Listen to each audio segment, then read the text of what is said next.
दिवंगत उपमुख्यमंत्री अजितदादा पवार यांच्या विमान दुर्घटनेनंतर आपण बघितलंय की आता बारामतीमध्ये पोटनिवडणूक जाहीर झाली आहे आणि या निवडणुकीमध्ये स्वतः उपमुख्यमंत्री सुनेत्रा पवार यांनी उमेदवारी अर्ज दाखल केलेला आहे आणि आता सुनेत्रा पवार यांच्या विरोधात इतर 22 अपक्ष उमेदवारांचे अर्ज त्या निवडणुकीमध्ये आहेत आणि आता आपण बघतोय की संपूर्ण पवार कुटुंब देखील या प्रचारामध्ये उतरल्याचं आपण पाहिलं। आताच थोड्या वेळापूर्वी कर्जत जामखेडचे आमदार रोहित पवार यांनी देखील या काटेवाडी गावामध्ये येऊन घोंगडी बैठक घेतलेली आहे। आज या काटेवाडी गावामध्ये ते 4 घोंगडी बैठका घेणार आहेत, नागरिकांशी संवाद साधणार आहेत, मतदारांशी संवाद साधणार आहेत। आता आपल्या बरोबर काटेवाडीचे ग्रामस्थ आहेत, आपण त्यांना विचारू। एकंदरीत थोड्या वेळापूर्वी आमदार रोहित पवार आले होते, घोंगडी बैठक घेतली, काय मार्गदर्शन केलं आणि खरंच त्यांनी संदेश दिला की प्रत्येक घराघरामध्ये जावं आणि अधिकचं मतदान कसं व्हावं यासाठी आपण प्रयत्न करावा। काय काटेवाडीकरांचं काय मत आहे? आदरणीय रोहित दादा आत्ताच इथे येऊन आम्हाला मार्गदर्शन करून गेले। आदरणीय रोहित दादांना जिल्हा परिषदची उमेदवारी आदरणीय अजितदादांनी दिली, ते याच मतदारसंघातून ते जिल्हा परिषदला उभा होते आणि इथून भरघोस मतांनी ते निवडून आले।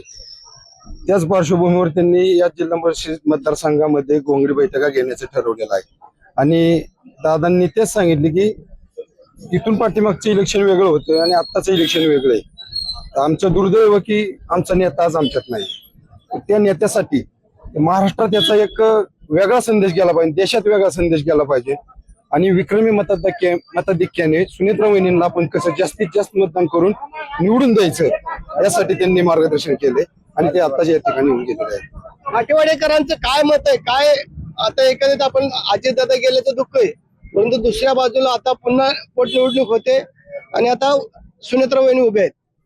नक्कीच फार मोठं दुःख आहे दादा गेल्यानंतर, की दादांची जागा ही कोणीही कुठलाच नेता देशात, महाराष्ट्रात नाही तर देशात सुद्धा ती जागा घेऊ शकणार नाही।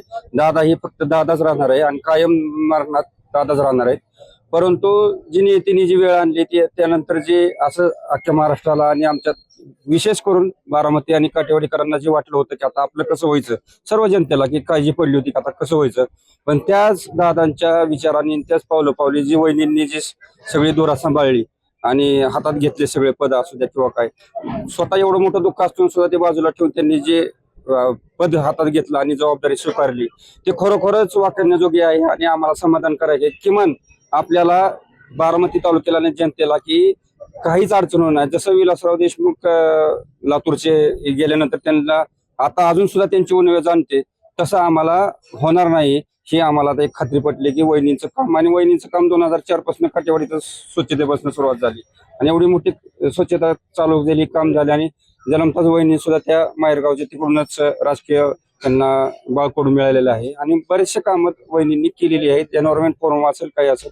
त्याच्यामुळे आम्हाला कुठलेच आता असं वाटणार नाही की आता नंतर काय किंवा काय, सगळं व्यवस्थित होईल। आणि हे जे मतदान आहे हे विरोधकांचं मतदानच नाही, हे जे घोंगडा बैठका चालू आहेत किंवा सभा चालू आहेत हे आपलंच मतदान आपलं कसं वाढेल हे महत्वाचं आहे। कारण आता शेवटी लोकशाहीने अधिकार दिलेले आहेत, कोणी कुठं उभं राहू शकतो किंवा काय, जरी जिल्ह्याच्या बाहेरचे जरी उमेदवार असले किंवा कोण ओळखत सुद्धा नाही त्यांना, त्यांचं स्वतःचं एक मत सोडलं तर कोण पडणार बी नाही आणि जे बाहेरचे त्यांना तर विरोध पडणार आहे कारण इथं मतदान नाहीये। शिवसेनेचे तुम्ही शिवसेनेचे कार्यकर्ते म्हणून वावरता, पण तरी देखील आपण बाहेर बघतोय तुम्ही सुनेत्रा वहिनींना पाठिंबा व्यक्त केला। पक्षाने तर वरून पाठिंबा दिलेलाच आहे, म्हणजे पक्षाने पाठिंबा दिलाय। दुसरी गोष्ट, ह्या गावाचा जे विकास झालाय ना त्या गावाच्या विकासाला दादांपेक्षा साहेबांपेक्षा वहिनी कारणीभूत आहे आणि वहिनींचं या गावात प्रत्येकाशी असं इतकं आपुलकीचं नातं आहे की ते आम्हाला आमच्या स्वतःच्याच वहिनी असल्यासारखे वाटतात, त्यामुळे आम्ही साहजिकच वहिनींचा प्रचार करतो। काटेवाडीकर म्हणजे सहकुटुंब बाहेर पडतील मतदानाला, जवळजवळ पडतीलच आणि आम्ही त्या दृष्टिकोनाला सगळेच पक्षाचे पदाधिकारी कार्यकर्ते मतदानाला बाहेर पडावं जनतेनं म्हणून आम्ही प्रयत्नशील आहोत। काल 2 दिवसापासून आम्ही गावात हाऊस टू हाऊस, घर टू घर फिरायला सुरुवात केली। पडतील विजय हा निश्चित आपण मानतोय वहिनींचा, परंतु तरी देखील आता आपण बघतोय की घोंगडी बैठका वाढलेल्या आहेत, प्रचार वाढलेला आहे आणि आता घरोघरी जाऊन मतदारांशी संवाद साधला जातोय। काय आहे काटेवाडीकरांची मत आहे? नक्कीच मी सर्व विरोधी पक्षांचं म्हणजे राष्ट्रीय काँग्रेस असेल, पवार साहेबांचा गट असेल, उद्धव साहेबांचा पक्ष असेल आणि महायुतीचं तर भाजप घटक पक्ष तर बरोबर. तुमचं मत काय? तर आमचं मत असं आहे की 100% वहिनी साहेबांचं म्हणजे दादांचं काम जे आहे, दादांनी जे बारामतीत जे वाढून ठेवले, महाराष्ट्रात जे वाढून ठेवले ते कणखरपणे वहिनी साहेब चांगल्या रीतीने काम करतील. कनेरीच्या भाषणात सुद्धा आपण परवा पाहिलं, कायदा सुव्यवस्थेच्या बाबतीत सुद्धा म्हणले पोलीस डिपार्टमेंटला आम्ही म्हणजे कडक सूचना दिलेल्या आहेत. म्हणजे ते दादांचं जसं पाऊल होतं तसंच वहिनी साहेब पाऊल उचलतात आणि त्यांच्या हातून पण चांगलं काम घडेल. हे काटेवाडीकर म्हणून आम्हाला 100% खात्री आहे की देशात आम्ही म्हणजे देशात विक्रमी मताने वहिनी साहेब निवडून येतील यासाठी आम्ही पहिलं घर, बूथ आणि गाव इथून ग्राउंड लेवललाच काम करणार आहोत.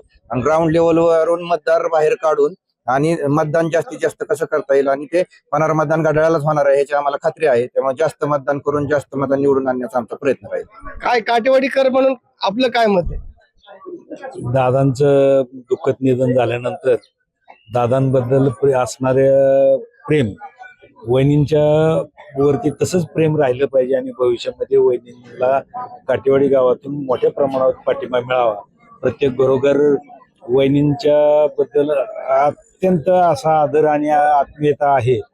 वहिनींनी जे ग्राम स्वच्छता अभियानमध्ये किंवा इतर महिला सबलीकरणामध्ये जे काटेवाडी गावातील महिलांना पुरुषांना मदत केली, गावाला जे स्वच्छता अभियान राबवलं, गावचा जो विकास झाला त्याच्यामध्ये वहिनींचा सहभाग मोठ्या प्रमाणावर असल्यामुळं गावांनी आता वहिनींचं काम केलं. आता गावांनी गावाचं काम करावं आणि प्रत्येकाने आपलं मत वहिनींना द्यावं ह्या प्रकारची तयारी आम्ही गावकरी सगळे करत आहोत. रोज प्रचार त्या पद्धतीने करत आहोत आणि जेणेकरून होणाऱ्या मतदानामधलं 99% मतदान हे वहिनींनाच कसं करता येईल ह्यासाठी आमचा प्रयत्न राहील आणि त्या पद्धतीचा आम्ही मोठ्या प्रमाणावरती योजना राबवायचा प्रयत्न करतोय.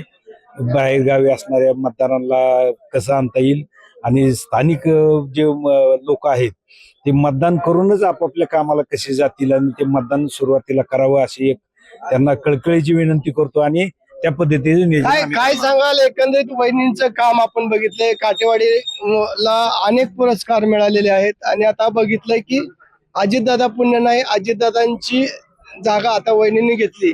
परंतु आता विक्रमी मताधिक्यांनी वहिनींना निवडून आणण्याचा संकल्प काटेवाडीकरांनी घेतलाय. निश्चितच आदरणीय दादांचं महाराष्ट्रामध्ये रेकॉर्ड आहे आणि माझ्या माहितीनुसार भारतामध्ये केरळच्या एका उमेदवाराचं 2,60,000 रेकॉर्ड आहे. आता वहिनींची निवडणूक बिनविरोध व्हावी अशी सगळ्यांची इच्छा होती, पण आम्हाला एक सुवर्ण संधी मिळली. जे काही विरोधक उभा राहिले त्या इलेक्शनच्या माध्यमातून दादाचं रेकॉर्ड महाराष्ट्रात मोडलंच जाईल.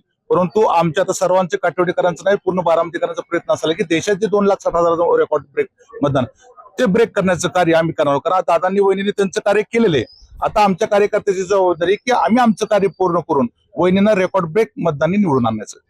तर आपण बघितलंय की बारामतीमध्ये जेव्हापासून अजितदादा या विधानसभा निवडणुकीला उभे राहत होते तेव्हा या विरोधी उमेदवारांचे हे जे आहेत डिपॉझिट आहेत ते जप्त व्हायचे असा म्हणजे ध्यास बारामतीकरांनी घेतलेला आहे. आतापर्यंत रेकॉर्ड मोडण्याचा संकल्प काटेवाडीकरांनी तर केलाच आहे, परंतु येणाऱ्या 23 तारखेला विक्रमी मताधिक्याने निवडून आणण्याचा ध्यास आता या सर्वच बारामतीकरांनी घेतल्याचं आपल्याला पाहायला मिळते. जितेंद्र जाधव, न्यूज 18 मराठी,